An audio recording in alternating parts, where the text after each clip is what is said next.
खेलते खेलते बच्चों में झगड़ा हो गया। एक बालक ने ध्रुव को धक्का दे दिया और कहा चल चल, बहुत बातें बनाता है, आज तक ये तो मालूम नहीं कि तेरा बाप कौन है।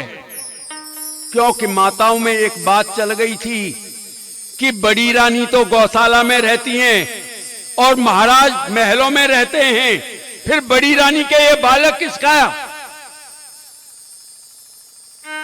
इसलिए बच्चों ने कहा कि आज तक ये भी नहीं पता तेरा बाप कौन है। इतना सुनते ही ध्रुव रोता हुआ मैया सुनीत के पास आया और मैया सुनीत ने बेटे को गोदी में उठाया, अपने आंचल से आंसू पहुंचे। बेटा क्या बात है, क्यों रोते हो? बेटा क्या बात है, क्यों रोते हो? अरे ध्रुव क्या बात है, क्यों रोते हो? मैया मैया मुझे सच सच बता दो कि मेरे पिता कौन है। बेटा पिता? बेटा तुम्हारे पिता तो बहुत बड़े आदमी है। मां मैं ये नहीं पूछ रहा हूं कि मेरे पिता बड़े या छोटे आदमी हैं, मैं तो ये पूछ रहा हूं कि मेरे पिता हैं कौन। आज बाल हट के सामने मैया सुनीत को झुकना पड़ा। मैया सुनीत ने कहा कि बेटा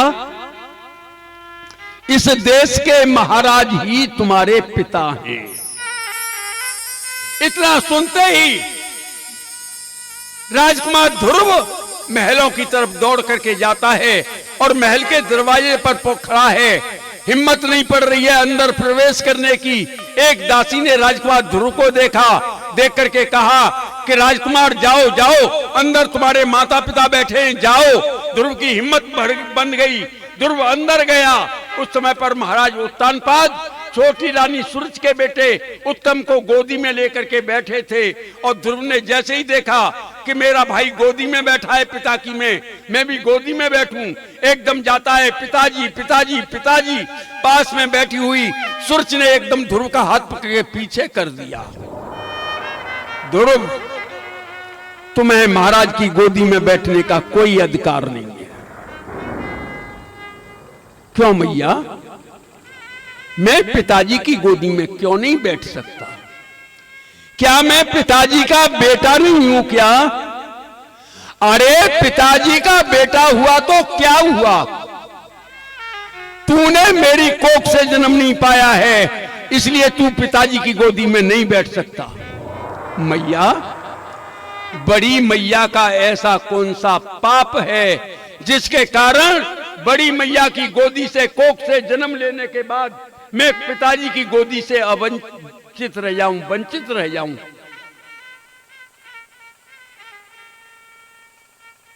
मैया,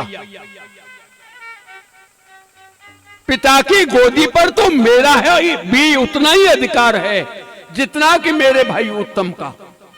तुम पिताजी से कहकर अपने बेटे के लिए महल ले सकती हो, राज्य ले सकती हो, धन धाम ले सकती हो, लेकिन पिता की ममता पर मेरा बराबर का अधिकार है।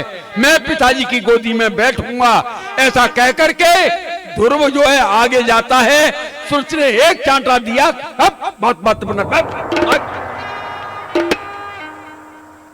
5 वर्ष का बालक पिता की गोदी में बैठने के लिए जा रहा था। सूरज ने चांटा देकर के पीछे धकेल दिया। हट!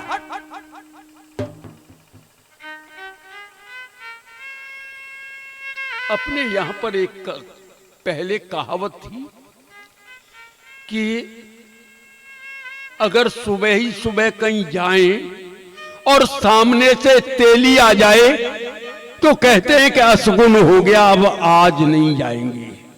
तेली आगे पड़ गया, तेली ने अगाई काट दी, अब नहीं जाएंगे। एक तेली अगाई काट लेता है तो फिर हम जाना छोड़ देते हैं। और जिस घर में 100 तेली रहती है उस घर का क्या हाल होगा भैया?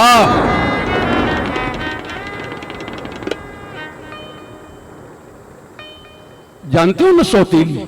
नहीं जानते? इधर नहीं जानते, इधर कम जानते हैं। इधर लौड़ी बड़ी ज्यादा जानते हैं, सौतेली नहीं जानते।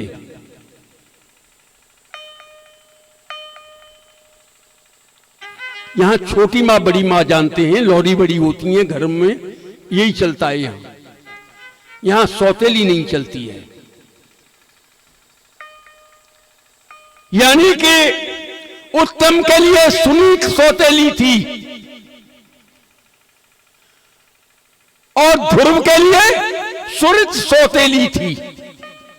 अब हर समय सौतेली सामने रहे साहब, एक तेली तो एक बार आगे पड़ जाए तो असगुन हो जाता है, और दिन रात घर में सौतेली रहे तो उस घर का क्या होगा।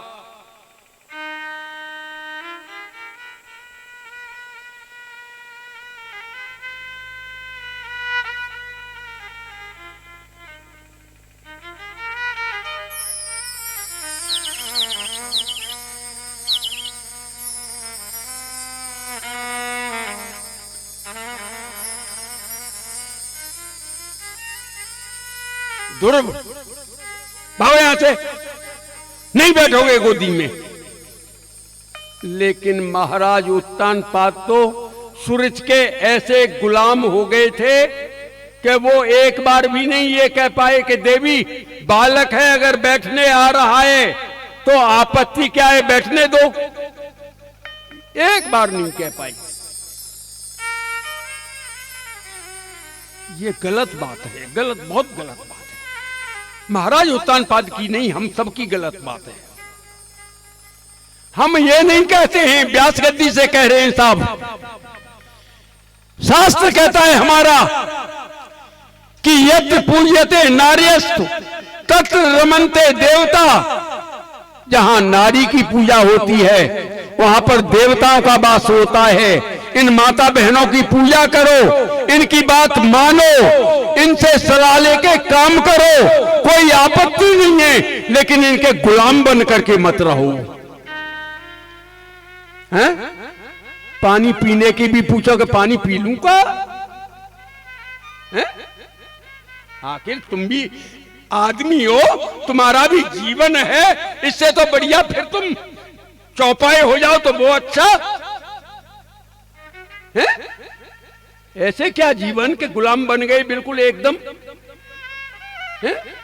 शादी वाला आया और उसने कहा कि तुम अपने लाला की शादी कर रहे हो। बोले ठीक है, हम पूछते हैं बालकों से। भीतर गए, रोटी वाली से पूछा कि मां के आए हैं, शादी कर रहे हैं, का देंगे? उन्होंने ये कह दिया कि नहीं करनी है तो नहीं करनी है, कह दी, मने कर दी कि क्योंकि क्या देंगे। भीतर वाली की चलती है, रोटी वाली की चलती है, इसलिए खुद ये निर्णय नहीं ले पा रहे। अरे तुम भी तो आदमी हो, अरे तुम बाहर बैठ के उससे बात क्यों नहीं करो? बार बार रोटी वाली के पास भाग रही हो, भागते हो कि क्या कर, क्या कहे, क्या जवाब दे। है ये कोई तुम्हारा जीवन है? ध्यान रखो, अगर इस तरह से तुम गुलाम बन करके जीवन काटते हो तो ऐसे गुलाम का मांस तो उल्लू भी नहीं खाते हैं। तुम्हारे मांस को उल्लू भी नहीं खाएंगे। मैं नहीं कह रहा हूं, ये महाभारत की कथा कहती है कि नारी के गुलाम का मांस तो उल्लू भी नहीं खाते हैं। इसलिए गुलाम नहीं बनना है इनका, इनका सम्मान करो, इनकी बात मानो, इनसे सलाह लो। अगर सलाह सही है तो मान लो, और सही नहीं है तो कह दो कि नहीं, ये सलाह नहीं मानेंगे। सही बात मान लो और सही नहीं है तो मत मानो। गुलाम बन करके जीवन मत जियो। हमारे तो शास्त्र इस बात को कहते हैं कि ये गृह लक्ष्मी है, और अगर गृह लक्ष्मी का सम्मान होगा तो लक्ष्मी तो अपने आप आएगी। तो इनका सम्मान तो करो, इज्जत तो करो, लेकिन इनके गुलाम मत बनो। और अगर गुलाम बन गए आप लोग तो महाभारत में कथा आती है कि फिर तुम्हारा मांस उल्लू भी नहीं खाएंगे। महाभारत के युद्ध की बिल्कुल तैयारी हो गई। धर्मराज युधिष्ठिर ने कहा कि नकुल, तुम और सहदेव बहुत बड़े सगुनी हो, दोनों भाई सगुन लेकर के बताओ कि इस महाभारत में विजय किसकी होगी? कि बड़े भैया, अगर कोई नारी का गुलाम मिल जाए तो हम बता सकते हैं कि जीत किसकी होगी। भीम कहने लगे कि हम 2-4 ले आए, तुम एक की बात कर रहे हो, हम 2-4 ले आएंगे। अरे 2-4 की जरूरत नहीं है, केवल एक ले आओ। बोले ठीक है, हम ले आएंगे, शाम तक ले आओ। भीम बेचारा नारी का गुलाम देखने के लिए हस्तिनापुर में सुबह से निकला और सुबह से घूमते घूमते रात हो गई और उसे कोई नारी का गुलाम नहीं मिला हस्तिनापुर में। उन्हीं दिनों एक किसान बाजार में मंडी में गल्ला बेचने के लिए बैलगाड़ी लेकर के गया था। घर आया, दरवाजे पर आकर के बैलगाड़ी खोली, बैलों को गोश्त में बांध करके बैलगाड़ी को बाहर खड़ी करके दरवाजे पर गया। किवाड़े लटकी हुई थी, जाके किवाड़े खटखटाई। गृहिणी ने कहा आ जाओ, किवाड़े खुली हुई हैं। उसने किवाड़ खोली, अंदर गया। नाली पे बाल्टी रखी थी, बाल्टी में पानी था। उसने हाथ पांव धोए और हाथ पांव धो के कहा कि भोजन बनाया कि नहीं बनाया? भूख लग रही है, आज सुबह से रोटी नहीं खाई है, भूख लग रही है बहुत जोर की। तो हमने तो बनाया नहीं, हमने तो सोचा था कि अभी तक नहीं आए हैं, देर हो गई है, तो देर से आएंगे तो बाजार में खा करके आएंगे, इसलिए हमने तो बनाया ही नहीं, आज रोज भोजन बनाया ही नहीं है। तो हमें भोजन तो करना है, पाना है, इसलिए भोजन तो बनाओ। कि भोजन तो बना दूंगी, लेकिन घर में आग नहीं है। तो बोले पड़ोसन से मांग ला। अब मैंने तो पैरों पे मेहंदी लगा रखी है, अब मैं पड़ोसन से आग मांगने कैसे जाऊंगी? एक काम करो, आप मांग लाओ, मैं रोटी बना दूंगी। पागल हो गई है क्या? इतनी रात और मैं पड़ोसन के दरवाजे पे जाकर के आवाज दूं तो इधर उधर के सुनने वाले लोग क्या कहेंगे कि ये काहे के लिए रात में चिल्ला रहा है दूसरे के दरवाजे पे? और फिर पड़ोसन मेरी आवाज से दरवाजा खोल देगी क्या? आग तो तुझे ही लानी पड़ेगी। तो मैंने तो मेहंदी लगा ली है पैरों पे, अब मैं कैसे ला सकती हूं? कहने लगा कि एक काम करती हूं, तू मेरे कंधे पे बैठ जा और मैं तुझे लेकर के चल रहा हूं, और तू आवाज देना और वो गृहिणी आग दे देगी, मैं लेके चलाऊंगा। कि हाँ ये ठीक है। उसने अपनी पत्नी को कंधे पे बिठाया और लेकर के पड़ोसी के घर पे गया और उसने आवाज लगाई, अरे ओ बहना, अरे ओ बहना। वो पड़ोसन ने किवाड़ खोली, बाहर आई, बोले न आग दे दे, हमारे घर की आज आग खत्म हो गई है। पहले घरों में आग रहती थी होली से होली तक हर घर में, अब तो आग, क्योंकि अग्नि देवता था, घर में अग्नि देवता का वास रहता था होली से होली तक।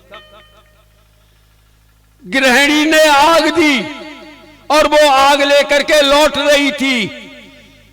भीम ने उसे पकड़ लिया। भीम ने कहा कि आ जा, तेरा तो हम सुबह से इंतजार कर रहे हैं और तुझसे बहुत बड़ा काम है। बोले थोड़ा सा रुक जा। उसने गृहिणी को घर तक छोड़ा और लौट के आया, भीम के साथ हो लिया। भीम ने कहा कि भैया इस हस्तिनापुर में इससे बड़ा नारी का गुलाम कोई नहीं है। बोले ठीक है, एक गड्ढा खुदवाओ। गड्ढा खुदवाया और गड्ढा खुदवा के गर्दन तक का उसमें उसे खड़ा कर दिया और खड़ा करने के बाद एक काले कपड़े को उसके गर्दन तक यहां तक बांध दिया। उस कपड़े पे दही छिड़की और दही छिड़ करके सभी पांडव आड़ में लग गए, ओट में जाके छुप गए। उल्लू आए,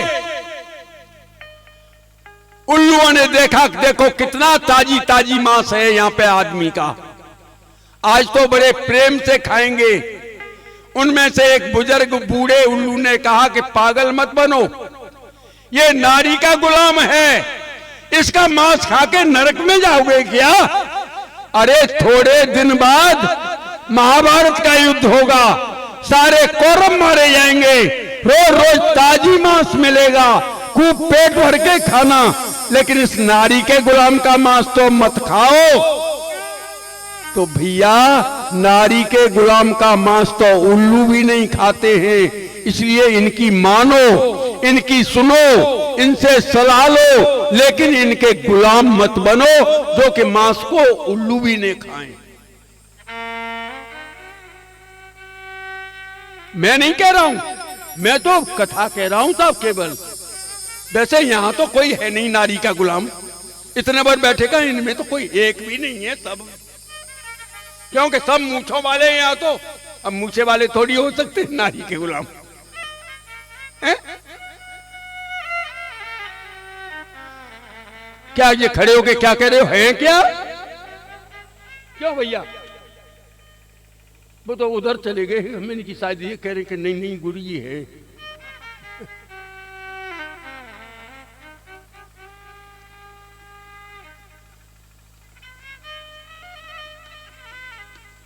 महाराज उत्तानपाद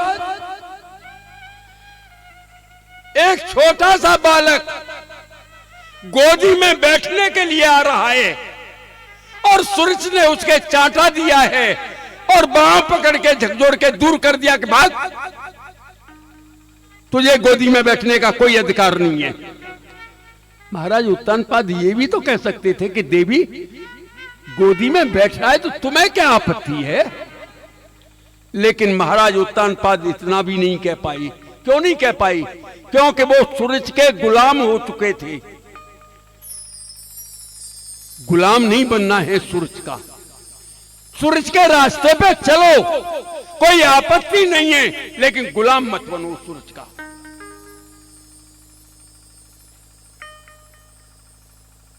आज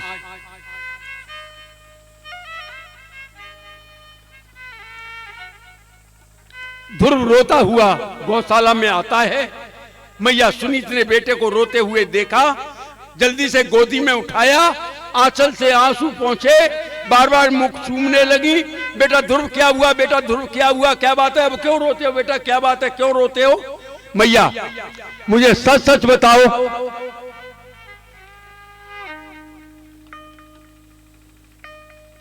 बेटा बताओ क्या है?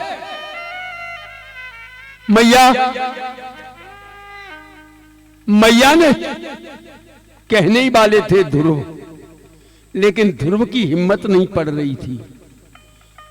तब तक एक दासी ने आकर के कहा कि महारानी, छोटी रानी ने राजकुमार ध्रुव को महाराज की गोदी में नहीं बैठने दिया है और धक्का देके महलों से निकाल दिया है। इतना सुनकर के मैया सुनीत को बड़ा दुख हुआ कि सूरज मेरे साथ कैसा भी व्यवहार कर ले, लेकिन ये तो बच्चा है, बच्चे के साथ ऐसा व्यवहार नहीं करना चाहिए। बालक तो परमात्मा का स्वरूप होता है साहब, न कभी बालक से ईर्ष्या रखनी चाहिए, न बालक के साथ किसी प्रकार का भेदभाव करना चाहिए, क्योंकि बालक तो परमात्मा का स्वरूप है। सूरज मेरे साथ कैसा भी व्यवहार कर ले, लेकिन उसने ध्रुव के साथ ये व्यवहार गलत किया है, उसे ऐसा नहीं करना चाहिए।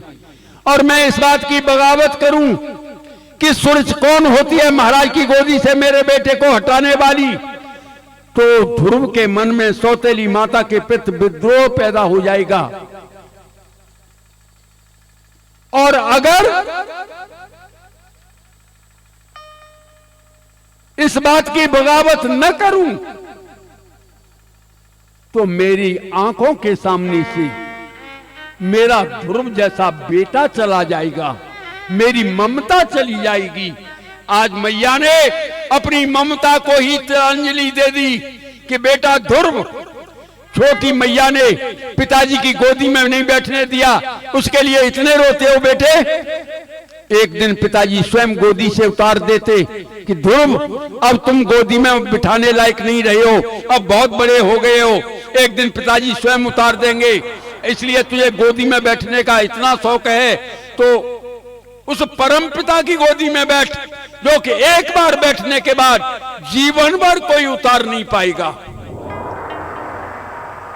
मैया वो परम पिता कौन है? बोले परम पिता तुम्हारे पिता के भी पिता, मेरे पिता के भी पिता, जगत के पिता परमात्मा परम पिता है। मैया उनकी गोदी कैसे मिलेगी? कहां रहते हैं वो? बेटा रहते तो वो हर जगह हैं, लेकिन उनकी गोदी के लिए वन में जाकर के तपस्या करनी पड़ेगी। मैया फिर मैं तो अभी बालक हूं, अकेला कैसे जाऊं? मुझे डर नहीं लगेगा? एक काम करें मैया, इस घर में न मेरा सम्मान है न तुम्हारा सम्मान है, इसलिए हम तुम दोनों चलते हैं। मैया सुनीत ने कहा कि बेटा ध्रुव, मेरे पिता ने तुम्हारे पिता को मेरा कन्यादान किया था, इसलिए मैं तो तुम्हारे पिता के अधीन हूं, उनकी बिना आज्ञा के कहीं आ जा नहीं सकती, और तुम स्वतंत्र हो, तुम जाओ। मैया मैं अकेला जाऊंगा, मुझे डर नहीं लगेगा? अरे डर कैसा बेटा, तू अकेला है कहां? वो परमात्मा हर समय, हर पल, हर जगह प्रत्येक जीव के साथ आगे पीछे लगा रहता है। वो हर जगह तेरी देख रेख करेगा। इतना सुन करके ध्रुव ने मैया के चरण स्पर्श किए, गया स्नान बनाने के लिए, स्नान बनाए और स्नान बना करके, और जैसे ही मैया के चरण स्पर्श करने के लिए नहा धो करके तैयार होकर के आया और मैया के चरण स्पर्श किए कि मां मुझे आज्ञा दो, अब मैं वन में जा रहा हूं तपस्या के लिए। आज मैया की ममता बोल गई और मैया की आंखों से टप टप आंसू गिरने लगे। ध्रुव ने अपनी मैया के आंख के आंसू पहुंच करके कहा कि मां आज तुम्हारे धर्म की परीक्षा है, इसलिए धर्म को रखो, धर्म को बचाओ। धर्म बचाइले मैया बहावे मत नानीर, कोई न मेंटन हारो जो लिखा मेरे तकदीर।